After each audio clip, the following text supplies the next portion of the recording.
Philippine elections, right. They're like a political thriller, but with real stakes. We're talking about rules that can make or break a campaign. Exactly. It's a high-stakes game. You know, I love digging into this stuff, so you sent me this stack of legal documents, excerpts from the Philippine Election Code, and 10 court cases. That's it. This is going to be quite the deep dive. It is. Yeah. But it's important stuff. We're talking about the foundation of fair elections in the Philippines. Couldn't agree more, and that's why you're here to help us break it all down. Absolutely. So for our listeners out there, maybe thinking about running for office, what's the mission of today's deep dive? What are we hoping to accomplish? Think of this as a roadmap.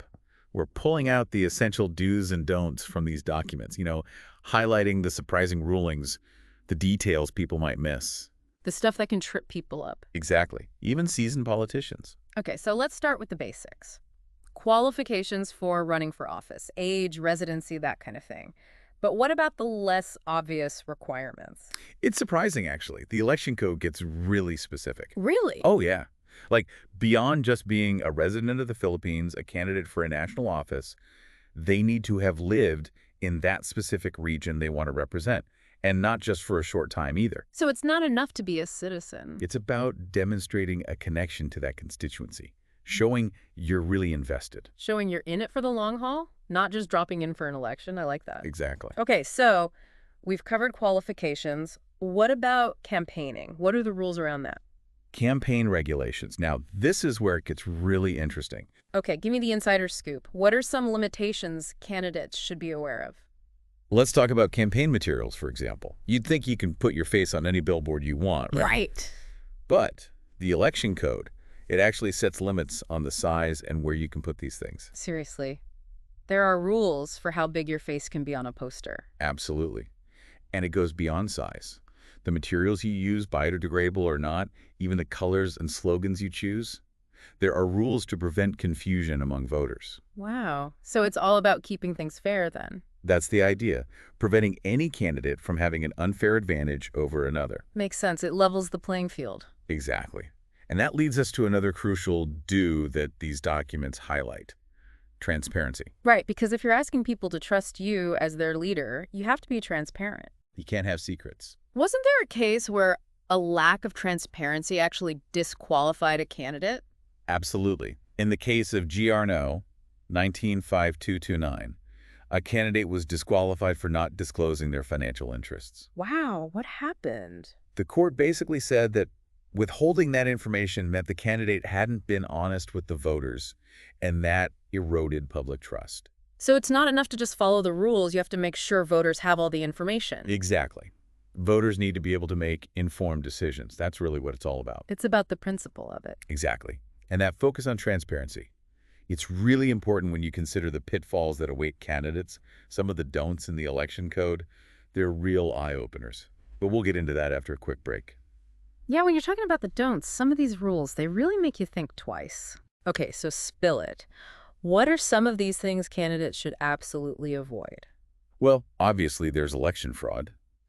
But you'd be surprised how easy it is to break the rules without even meaning to. Really?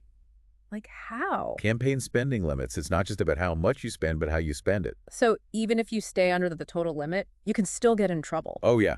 One case, a candidate got disqualified for going over the spending limit on transportation. Just a little bit over, but still. You're kidding. Nope. They were careful at other categories, but missed that one detail. It cost them the election. Wow, talk about a tough break. What other unexpected don'ts should candidates know about? Using government resources is another tricky one. It's easy to blur the lines. Right, you can't use public funds for your campaign. But where does it get tricky?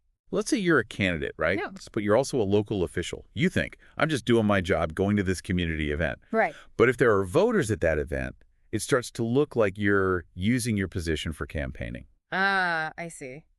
So even something innocent can be a problem if it's not handled carefully. Any court cases that show this? Definitely. Yeah. In one case, a judge was found guilty of misconduct for using their staff to hand out campaign materials. For their friend running for office? Yep. The court said that was the abusing their power, breaking the election code. Makes sense. You have to keep those separate, public office and campaigning. Exactly. Okay, so let's say you're playing by the rules, right? Not overspending, not using your position, but you want to go after your opponent. How careful do you have to be with negative campaigning? Negative campaigning. It's always a tricky subject.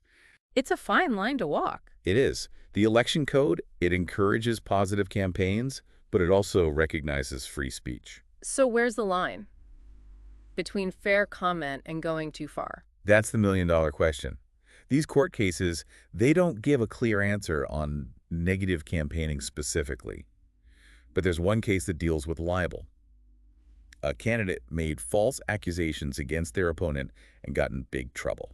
So even if there's nothing specifically about negative campaigning in these cases, it's still a potential minefield.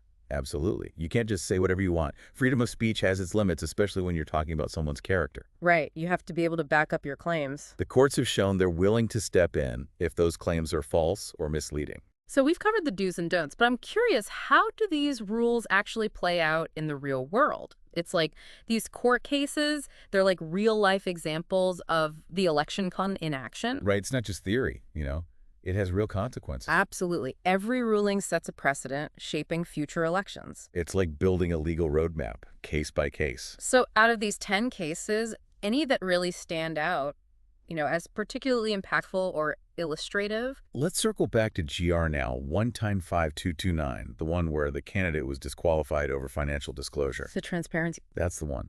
What's important is that the court, they weren't just looking at the rules, but the idea behind them. The spirit of the law. Exactly. Yeah. For voters to make good decisions, they said, candidates have to be totally open. Even about things they might think are small. Right. So it sets a big precedent. It's not just about avoiding breaking the rules. It's about showing you're committed to being honest. Being upfront with voters. Any other cases that drive that home? GR no. 204-828, the one with the messed up ballots. Oh, right. It's a great example. A seemingly minor error, but huge consequences. The court said, sure, maybe there was no intentional fraud, but being careless like that undermines the whole election. So even unintentional mistakes can be a big deal. Absolutely. They're serious about protecting the integrity of elections. Makes you realize how important every detail is. What about GR no, L40415? That one was about appealing election results, wasn't it? Yes. And what's interesting there is it shows how the system tries to balance things. Candidates have the right to challenge results, but you don't want the system clogged up with frivolous appeals. Right, that wouldn't be fair to anyone. Exactly. So the court, they set very clear rules for what makes an appeal valid. So it's about fairness, but also efficiency. Right. You need both. Well, we've covered a lot of ground here, the do's, the don'ts, and how these court cases play out.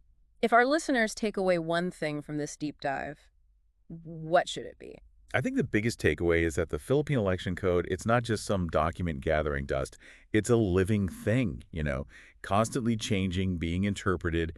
If you're thinking about running for office, knowledge is your best bet. Do your homework. Exactly. Don't rely on assumptions. Dig deep, ask questions, and be prepared for anything.